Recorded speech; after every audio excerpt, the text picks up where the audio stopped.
which now puts us in the overtime. So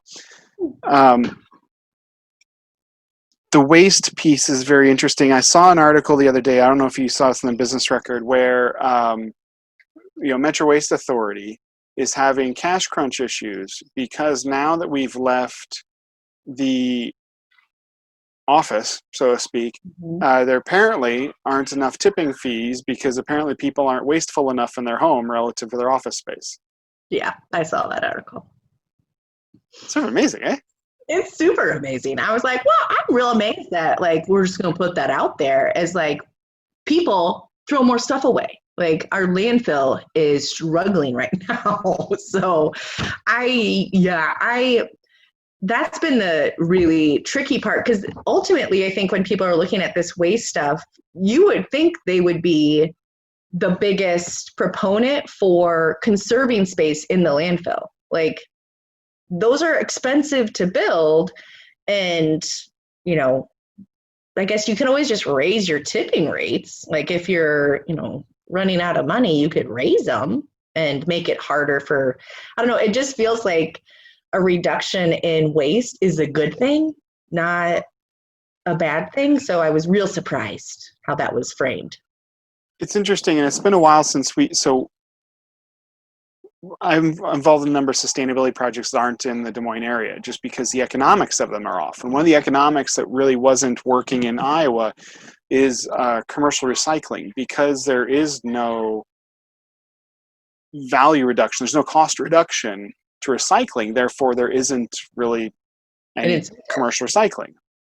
Right? Whereas in other places, you actually have a significantly reduced fee associated with removing recycling versus the garbage, right?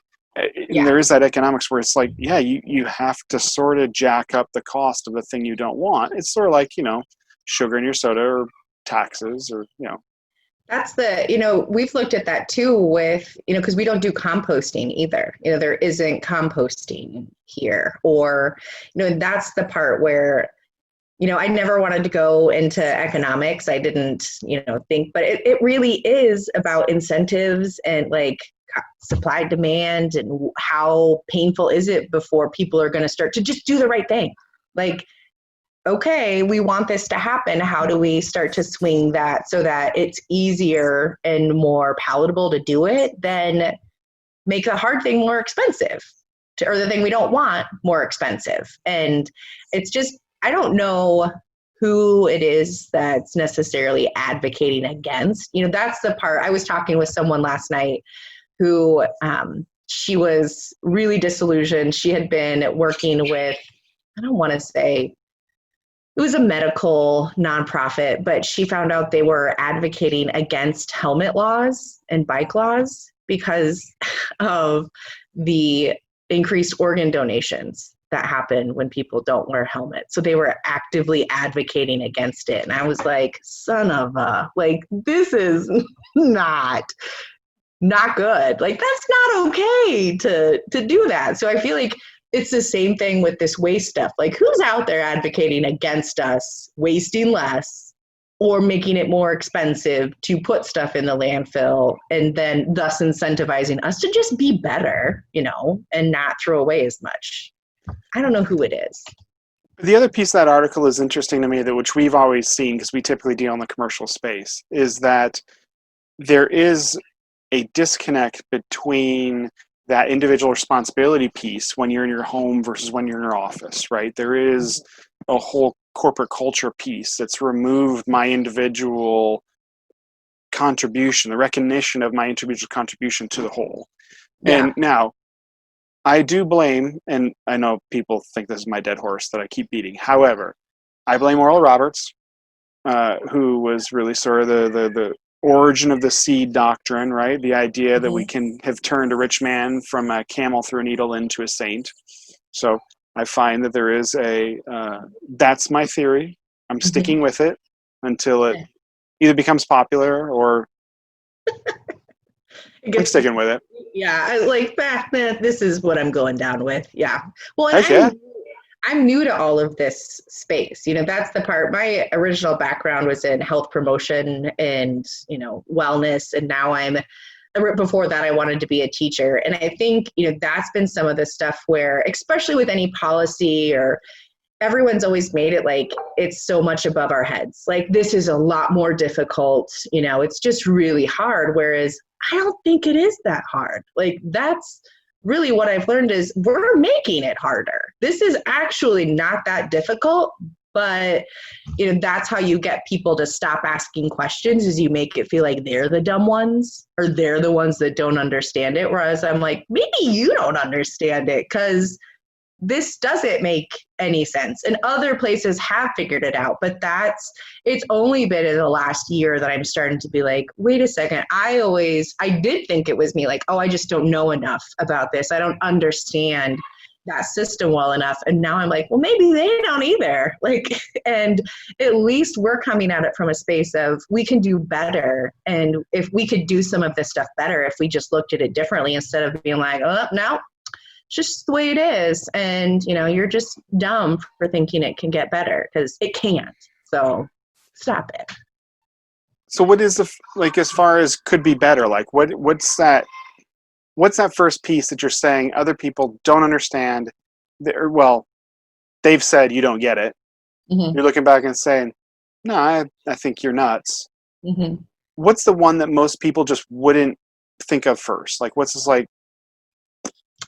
I will say the biggest one that stands out to me, and it has to do with, again, food recovery and what the opportunity is from especially businesses and grocers. The amount of perfectly good food that goes to waste from there. And they've already put incentives out there, like you get tax incentives, and you can have, when your reduced waste costs and your increased, that your employees are so much happier.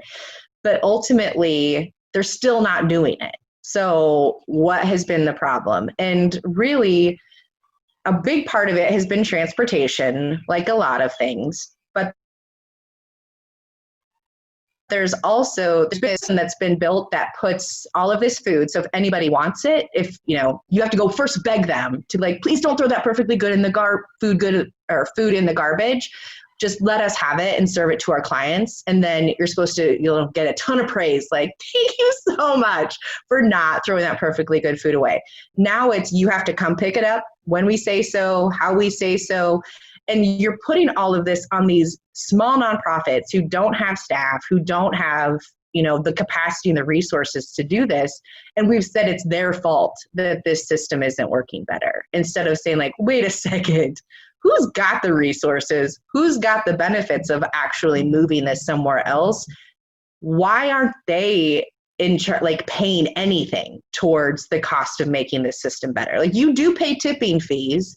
Could we put some of that money towards redirecting any of this food to these other locations and other places? And the answer is, yeah, you could. But the system, and this is the part that's somewhat controversial, but when you look at, who's been in charge of food rescue, and Feeding America and the Food Bank Network has been kind of where people go to say, like, well, this is what's allowable and this is what can happen. And their model has been agency enabled, which sounds great. Like, you're enabling all these organizations to do it, but you're also making it be their problem, instead of saying, hey, we agree. This is something that you should be doing, and here's the shared cost of doing it, and just making it work, because no one's done it. And anytime we talk about, like, all right, well, we can come and pick it up, like, we can handle putting that part together. So how can you help us keep it going, and pay for it? And everyone's like, oh, pay for it? What? Why would we pay for it? I'm like, okay, again, I'm not a business, economics genius, but you pay for a lot of things already. Like, why is this the most ridiculous thing you've ever heard to say? Like, you don't put your trash cans out and just hope that a volunteer is going to come by and pick it up. Like, it's been valuable enough that you put a little bit of money towards it to make sure it gets done. We can do the same thing with food recovery. But I don't know who needs to have the political will to be like, yeah, it's not ridiculous to put a little money towards it. Like, pay the person who's coming to get it and safely transporting it so that people can eat it. Like, you don't even have to safely transport that. Well, you do waste, but all they do is dump it in a landfill. Like, we're trying to charge all of these volunteers to pick up food and safely get it to people with no money. That's ridiculous. Well, but that's sort of the Chow Bank thing, which is, I think, so far one of your greatest innovations, if I say so myself, is the model of it, which is what I think has been the struggle for so long. I think the idea, I mean, obviously, Igor Des Moines is only servicing nonprofits, and I think where I think a lot of people, when I raise Chow Bank to people, which is, for those who haven't heard me, berate them about before, is essentially a spot marketplace for food recovery. So if you're running an event and when it's over, you can say, we got 5 trays of this, you can come pick it up here, or we'll deliver a certain distance. It's that first primary market for that wasted food.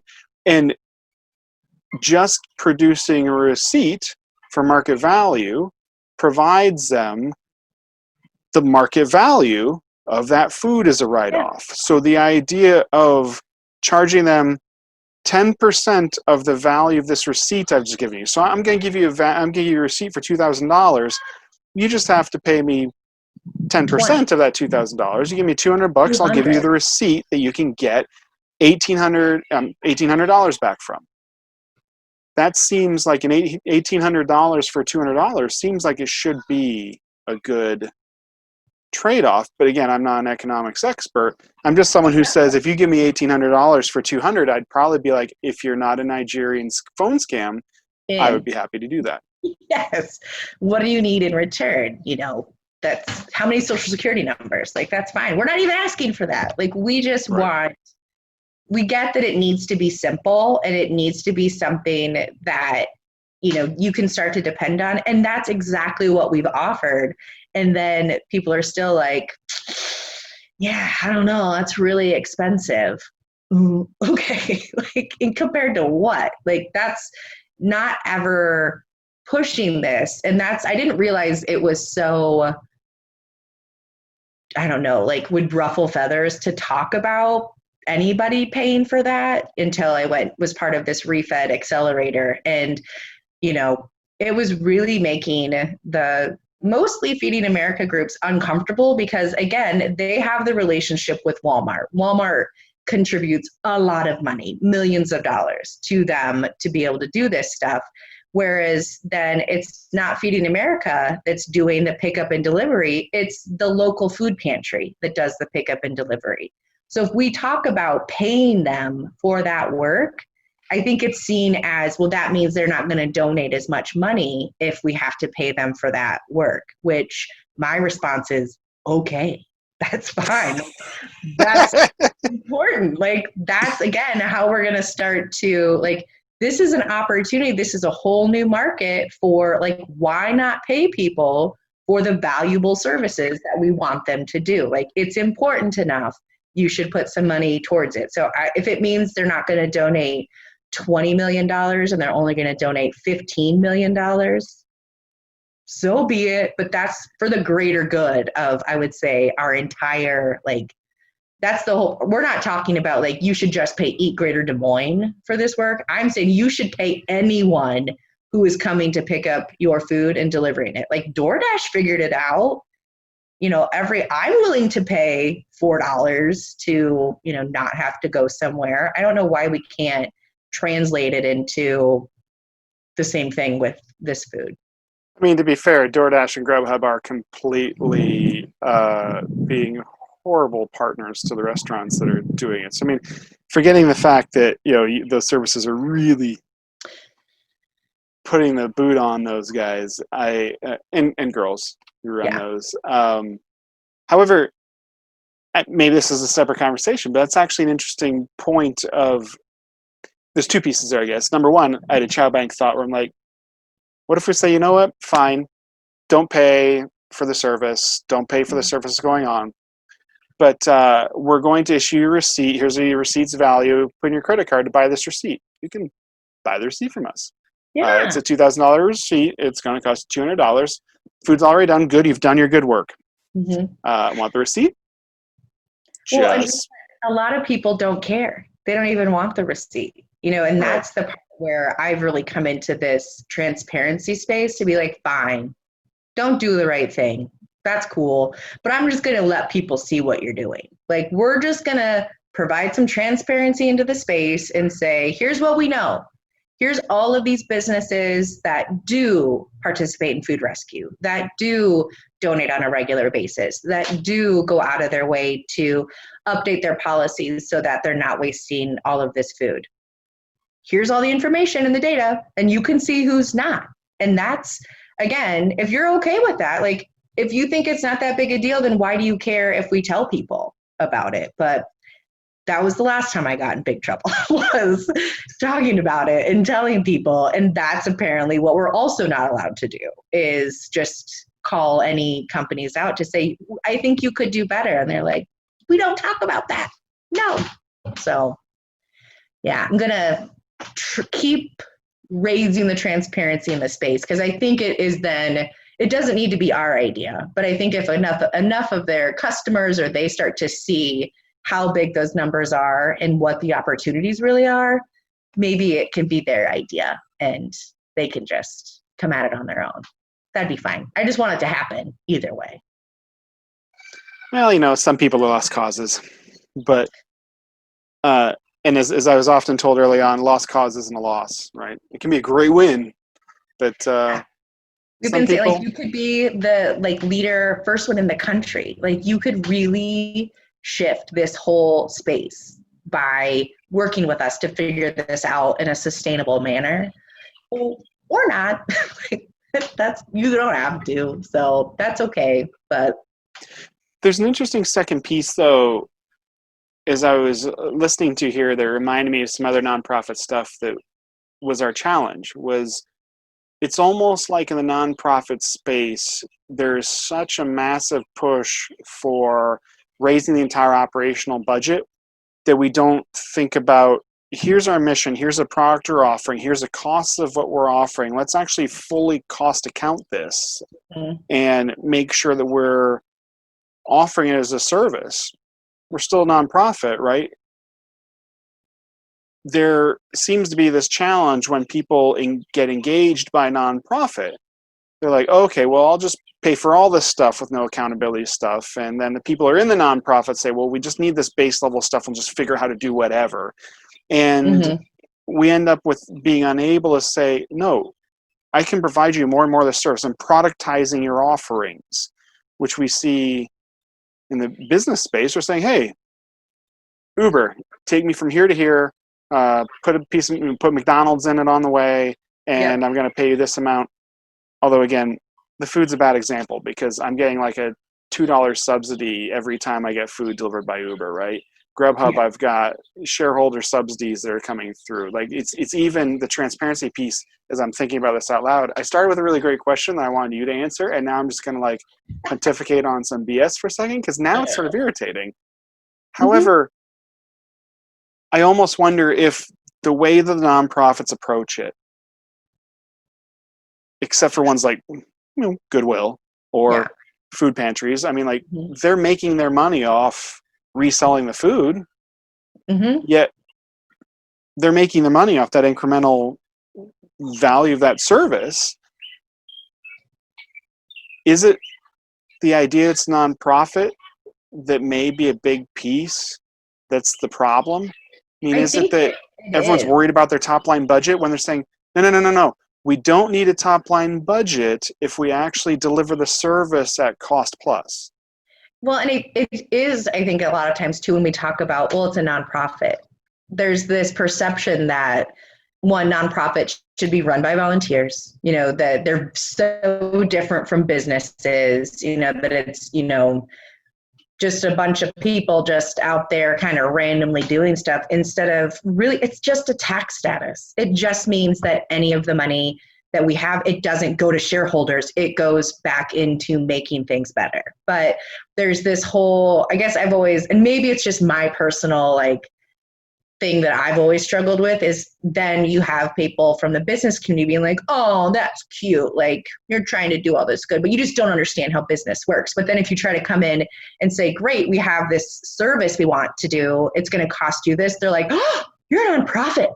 You're not supposed to charge for things. So how I think that's a space we're in with this food rescue transportation program is we've shown that it works. We've shown that it's successful. We've shown that it provides value.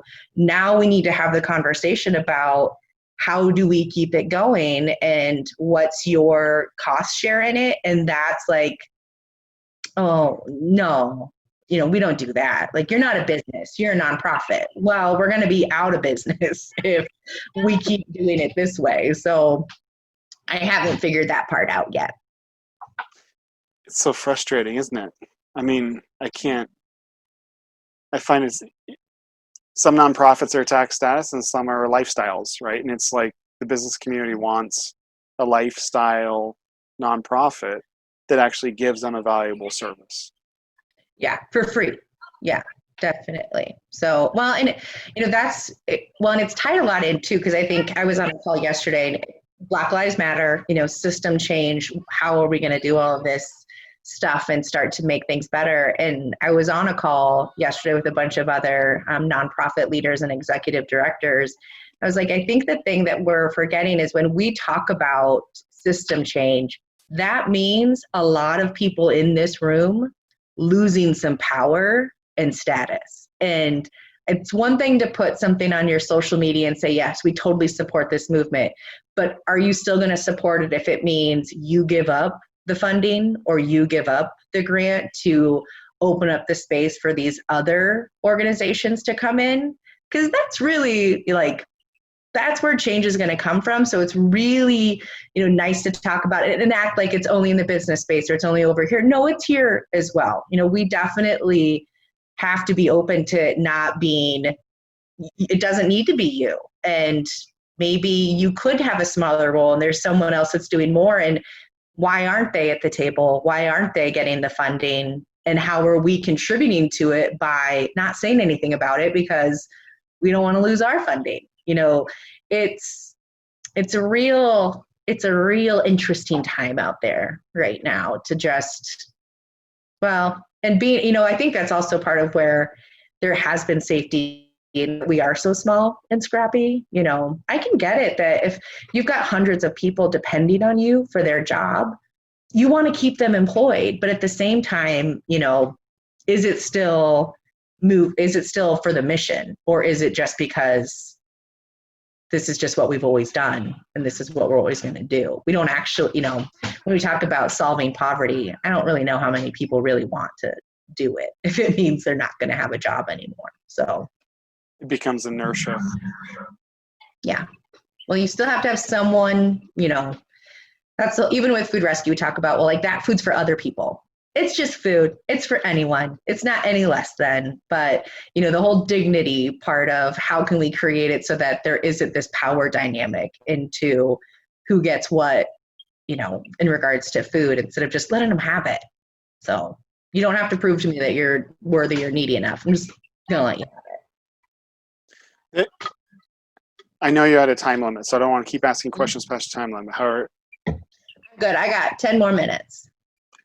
The dignity piece, that one struck me as you're saying it earlier, access with dignity. I mean, what do you mean there? How do we, I think I have some ideas as to how we do undignified support in our country.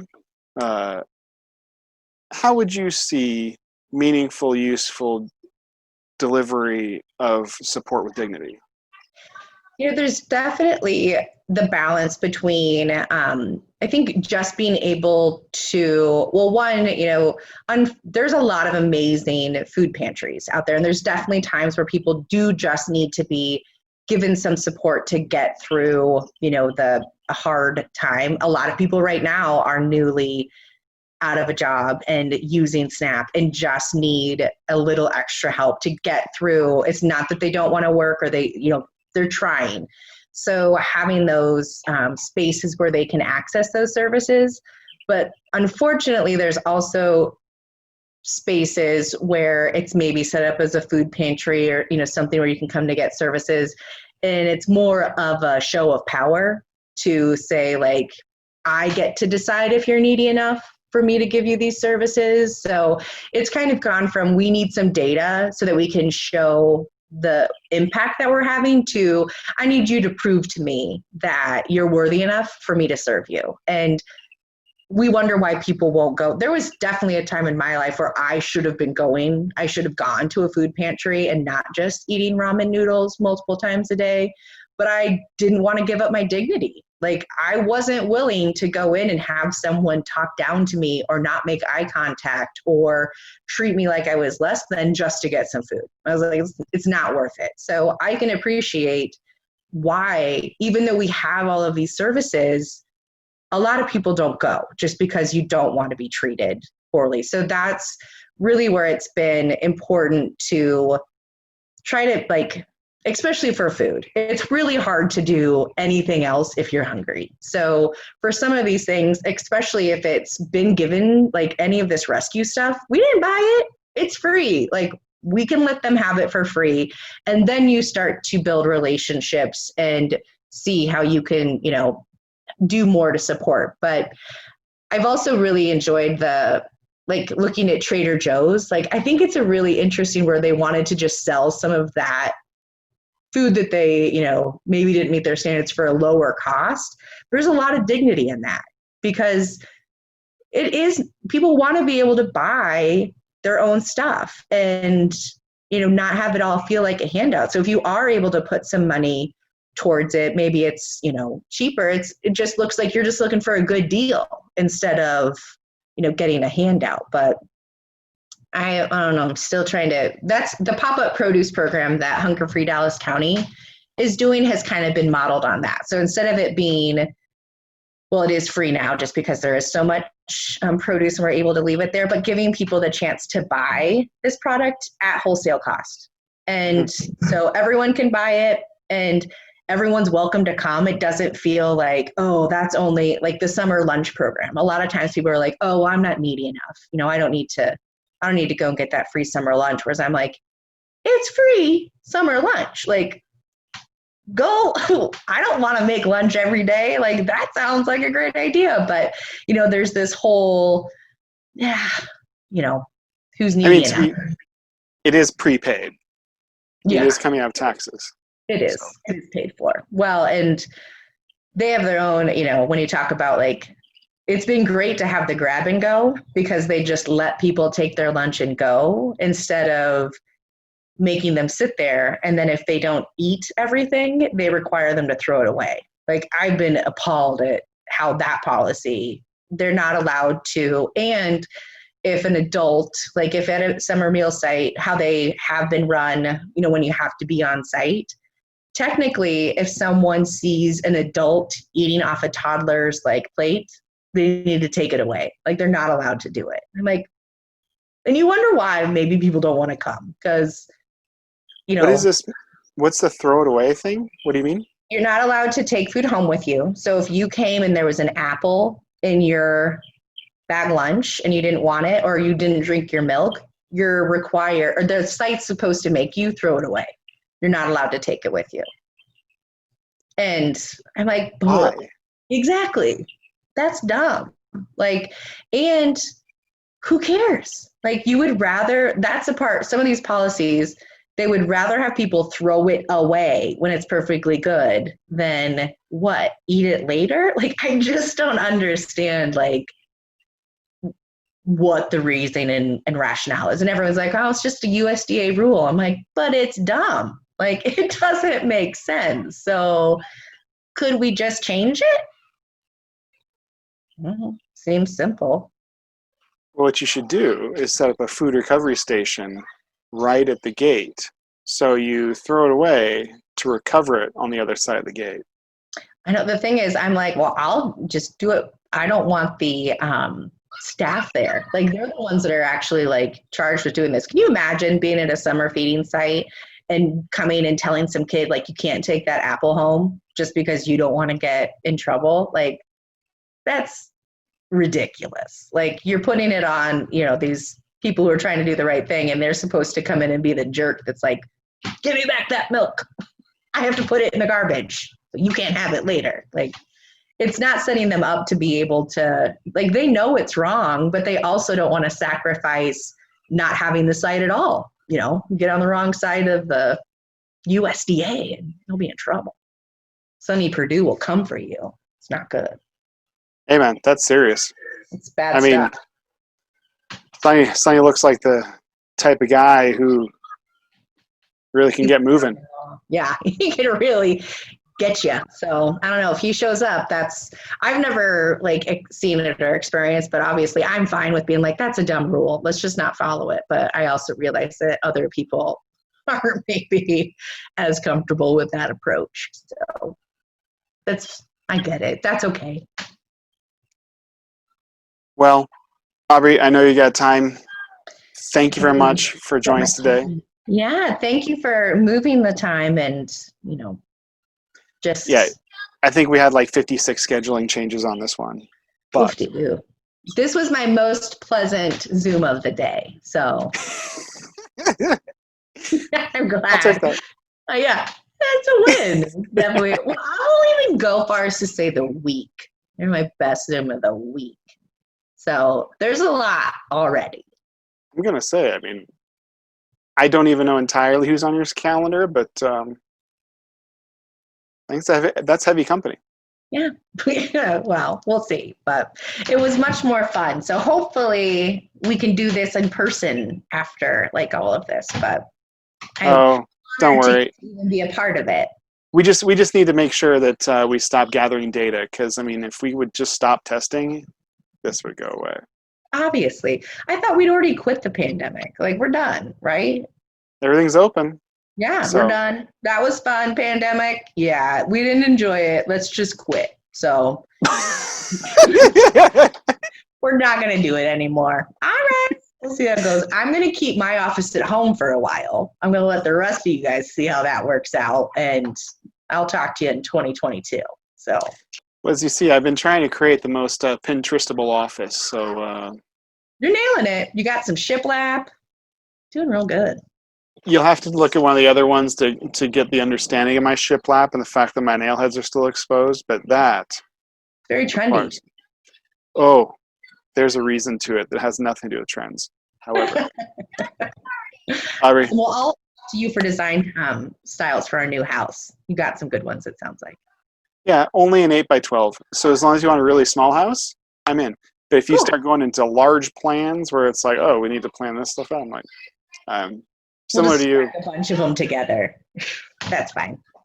That's what my new office strategy is. I'm just going to keep building these little 8x12s until I get myself, full new house. It's like containers, just nowhere near structurally easy. I like it. Awesome. Well, it was good to see you. Good to see you as well. I'll talk to you soon. Thank you. Bye.